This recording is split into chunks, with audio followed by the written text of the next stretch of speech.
ನಿನ್ನೆ ರಾತ್ರಿ ಬೆಂಗಳೂರಿನಲ್ಲಿ ಸುರಿದಂತಹ ಧಾರಾಕಾರ ಮಳೆಗೆ ಹಲವು ಅವಾಂತರಗಳು ಸೃಷ್ಟಿಯಾಗಿವೆ. ಮತ್ತೆ ಮನೆಗಳಿಗೆ ನೀರು ನುಗ್ಗಿದೆ, ಮತ್ತೆ ರಸ್ತೆಗಳು ಜಲಾವೃತವಾಗಿವೆ, ಮತ್ತೆ ಇದೇನಾ ಬ್ರ್ಯಾಂಡ್ ಬೆಂಗಳೂರು ಅಂತ ಜನ ಪ್ರಶ್ನೆ ಕೇಳೋ ಹಾಗಾಗಿದೆ. ಧಾರಾಕಾರವಾಗಿ ಸುರಿದಂತಹ ಮಳೆಗೆ ಬೆಂಗಳೂರು ಹೊಸೂರು ಹೈವೇ ಕೆರೆಯಂತಾಗ್ಬಿಟ್ಟಿತ್ತು. ಸಿಲ್ಕ್ ಬೋರ್ಡ್ ಜಂಕ್ಷನ್ ಬಳಿ ರಸ್ತೆ ಸಂಪೂರ್ಣವಾಗಿ ಜಲಾವೃತವಾಗಿದೆ. ರಸ್ತೆಯಲ್ಲಿ ಸುಮಾರು 3-4 ಅಡಿಗಳಷ್ಟು ಮಳೆ ನೀರು ನಿಂತು ಸವಾರರು ಪರದಾಡುವಂತಹ ಸ್ಥಿತಿ ನಿರ್ಮಾಣ ಆಯಿತು.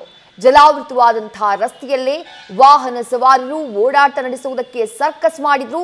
ಹೆದ್ದಾರಿ ಜಲಾವೃತವಾಗಿ ಕಿಲೋಮೀಟರ್ ಗಟ್ಟಲೆ ಟ್ರಾಫಿಕ್ ಜಾಮ್ ಆಗಿದೆ. ಟ್ರಾಫಿಕ್ ಜಾಮ್ನಿಂದಾಗಿ ವಾಹನ ಸವಾರರು ಹೈರಾಣಾಗ್ಬಿಟ್ಟಿದ್ದಾರೆ.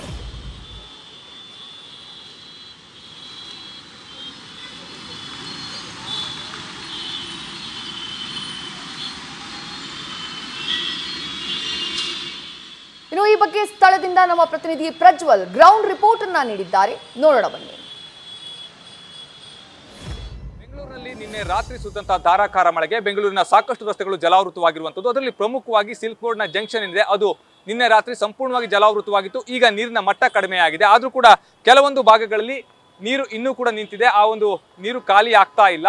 ಇಲ್ಲಿ ಸಾಕಷ್ಟು ಸಮಸ್ಯೆ ಕೂಡ ಉಂಟಾಗ್ತಾ ಇದೆ. ಒಂದು ಕಡೆ ವಾಹನ ಸವಾರರು ಕೂಡ ಅದೇ ನೀರಿನಲ್ಲಿ ವಾಹನವನ್ನು ದಾಟಿಸ್ತಾ ಇದ್ದಾರೆ. ಪಾದಚಾರಿಗಳು ಕೂಡ ಅಲ್ಲಿಯೇ ಅದೇ ಒಂದು ದಾರಿಯಲ್ಲಿ ನಡೀತಾ ಇರುವಂಥದ್ದು ನೀವು ಇಲ್ಲಿ ಗಮನಿಸ್ತಾ ಇರಬಹುದು. ಪಾದಚಾರಿಗಳು ಯಾವ ರೀತಿಯಲ್ಲಿ ಸಮಸ್ಯೆಯನ್ನು ಅನುಭವಿಸ್ತಾ ಇದ್ದಾರೆ ಅನ್ನುವಂಥದ್ದು. ಯಾಕೆ ಅಂತ ಹೇಳಿದ್ರೆ ಒಂದು ಕಡೆ ರಸ್ತೆಯಲ್ಲಿ ನೀರು ಅಧಿಕವಾಗಿ ಬರ್ತಾ ಇರೋದ್ರಿಂದಾಗಿ ಈ ಒಂದು ರಸ್ತೆಯನ್ನು ಕ್ರಾಸ್ ಮಾಡಲಿಕ್ಕೆ ಸಾಧ್ಯವಾಗ್ತಾ ಇಲ್ಲ. ಹಾಗಾಗಿ ಇಲ್ಲಿ ಆ ರಸ್ತೆ ಬದಿಯಲ್ಲಿ ಇವರು ಇಲ್ಲಿ ಸಂಚಾರವನ್ನ ಮಾಡ್ತಾ ಇದ್ದಾರೆ. ಮತ್ತೊಂದು ಕಡೆಯಲ್ಲಿ ಬಸ್ ಕೂಡ ಹಾಳಾಗಿ ನಿಂತಿದೆ. ಅದನ್ನು ಕೂಡ ನಾನು ನಿಮಗೆ ತೋರಿಸ್ತಾ ಹೋಗ್ತೀನಿ. ಅಂದ್ರೆ ನಿನ್ನೆ ರಾತ್ರಿ ಸುರಿದಂತಹ ಮಳೆಗೆ ಈ ರಸ್ತೆ ಸಿಲ್ಕ್ ಬೋರ್ಡ್ ಜಂಕ್ಷನ್ ನಲ್ಲಿ ಸಂಪೂರ್ಣವಾಗಿ ನೀರು ನಿಂತಿತ್ತು. ಆ ಸಂದರ್ಭದಲ್ಲಿ ಇಲ್ಲಿ BMTC ಬಸ್ ಏನಿದೆ, ಎಲೆಕ್ಟ್ರಿಕಲ್ ಬಸ್, ಅದು ಇಲ್ಲಿಗೆ ಬಂದಿರುತ್ತೆ. ಈ ಬಂದಂತ ಬಸ್ನ ಬ್ಯಾಟ್ರಿಗೆ ನೀರು ಹೋಗಿರುವಂತಹ ಪರಿಣಾಮವಾಗಿ ಆ ಬಸ್ ಇಲ್ಲೇ ಕೆಟ್ಟು ನಿಂತಿರುವಂಥದ್ದು. ಅದನ್ನ ರಿಪೇರಿ ಮಾಡುವಂತಹ ಒಂದು ಕೆಲಸವನ್ನ ಕೂಡ ಇಲ್ಲಿ ಸಿಬ್ಬಂದಿಗಳು ಮಾಡ್ತಾ ಇದ್ದಾರೆ. ಈ ರೀತಿಯ ಸಮಸ್ಯೆಗಳು ಸಾಕಷ್ಟು ಕಡೆ ಆಗಿದೆ ಬೆಂಗಳೂರಿನಲ್ಲಿ.